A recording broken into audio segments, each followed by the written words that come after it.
السلام علیکم ورحمۃ اللہ وبرکاتہ.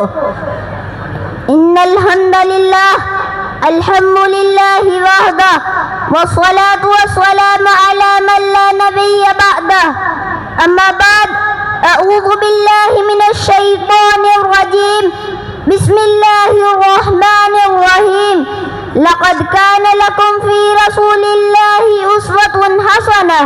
قال رسول الله صلى الله عليه وسلم لا يؤمن أحدكم حتى يكون هواه تبعا لما جئت به أو كما قال عليه الصلاة والسلام.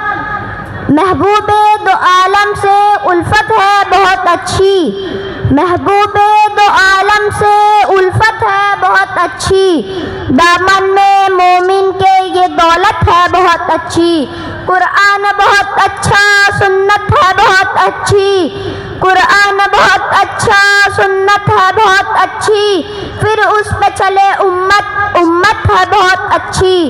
مدنی کی غلامی کا شرف ہے مجھے حاصل. مدنی کی غلامی کا شرف ہے مجھے حاصل. اللہ کی قسم میری قسمت ہے بہت اچھی. 100 جان کے بدلے میں بس ایک جھلک مل جائے. 100 جان کے بدلے میں بس ایک جھلک مل جائے. سودا ہے بہت اچھا قیمت ہے بہت اچھی. انتہائی واجب الاحترام محترم محتشم ذی وقار حضرات علماء کرام بزرگان دین اور معزز سامعین کرام، آج کی اس عظیم الشان مجلس میں مجھے جس موضوع پر گفتگو کا موقع ملا ہے وہ ہے سیرت النبی صلی اللہ علیہ وسلم. سامعین گرامی، ویسے تو سیرت کہتے ہیں کسی کی حالات زندگی، کارکردگی اور کارناموں کا احاطہ کرنے کو، لیکن میرے محبوب کی سیرت ایسی لازوال بے مثل و مثال ہے، ایسی کامل و اکمل ہے کہ آج تک کوئی مفسر، کوئی محقق، کوئی محدث، کوئی خطیب، کوئی مقرر، کوئی شاعر، کوئی نعت خواں ایسا پیدا نہیں ہوا جس نے یہ دعویٰ کیا ہو کہ میں نے رحمت دو عالم صلی اللہ علیہ وسلم کی سیرت، صورت، جمال، کمال، اخلاق، عادات کو مکمل بیان کر دیا، بلکہ آج تک جس نے بھی ہمارے آقا صلی اللہ علیہ وسلم کی سیرت کو بیان کرنے کی کوشش کی وہ بچپن سے لڑکپن، لڑکپن سے جوانی، جوانی سے بڑھاپا، بڑھاپا سے قبر کے پاتال میں پہنچ گیا، پر میرے محبوب کی سیرت کا احاطہ نہیں کر سکا. میں ایک قدم اور آگے بڑھ کر یہ کہنا چاہتا ہوں، بحر لا ساحل لہ، میرے محبوب کی سیرت ایک ایسا سمندر ہے جس کا کوئی کنارہ نہیں. جس نے میرے محبوب کی سیرت کے سمندر میں غوطہ لگایا وہ ڈوبتا چلا گیا، یہ کہنے پر مجبور ہو گیا، یا صاحب الجمال و یا سید البشر من وجهك المنیر لقد نور القمر. یا صاحب الجمال و یا سید البشر من وجهك المنیر لقد نور القمر. لا يمكن الثناء كما كان حقه بعد از خدا بزرگ تو ہی قصہ مختصر.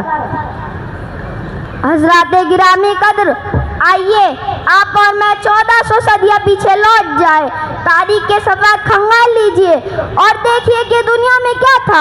ظلمت تھی، ظلمت تھی، اندھیرا ہی اندھیرا تھا، ظلم و ستم کا دور دورہ تھا، جور و جفا عام تھا، شراب نوشی اور زناکاری معیوب نہ تھے، انسان انسان کے خون کا پیاسا تھا، بچوں کو زندہ درگور کر دیا جاتا تھا، عورت حیوانوں کی سی زندگی بسر کرنے پر مجبور تھی، کمزوروں اور ضعیفوں کا کوئی پرسان حال نہ تھا، جس کی لاٹھی اس کی بھینس کا قانون تھا، قبائلی لڑائیاں سال سال تک جاری رہتی تھی، انتقام پر انتقام کا سلسلہ چلتا رہتا تھا. وہ رب جو ظلمت شب کے بعد نور سحر پیدا کرتا ہے، وہ رب جو قحط سالی میں کہلاتے انسانوں، بلبلاتے حیوانوں اور تڑپتے کیڑے مکوڑوں پر رحم کر کے بارش برساتا ہے، اسی رب کائنات کو جو میرا، آپ کا اور تمام مخلوقات کا رب ہے، اس کو انسانوں کی حیوانوں سے بدتر حالات پر رحم آ گیا. اس نے کائنات کے مقدس ترین انسان یعنی آمنہ کا لال، عبداللہ کا لخت جگر، ساقی کوثر، صافی محشر، جان جہاں، محبوب خدا، امام الانبیاء کو رحمت کر بھیج دیا۔ اللہ تعالیٰ نے اپنے لال پیغمبر کو قرآن کی صورت میں انسانوں کی ہدایت کا دستور دیا، راہ زندگی کا نور دیا۔ محترم حضرات، تاجدار مدینہ محبوب کبریا رحمت للعالمین صلی اللہ علیہ وسلم کی پاکیزہ اور انقلابی تعلیمات نے 23 سالہ مختصر عرصے میں وہ انقلاب برپا کیا کہ دنیا اس کی مثال لانے سے قاصر ہے۔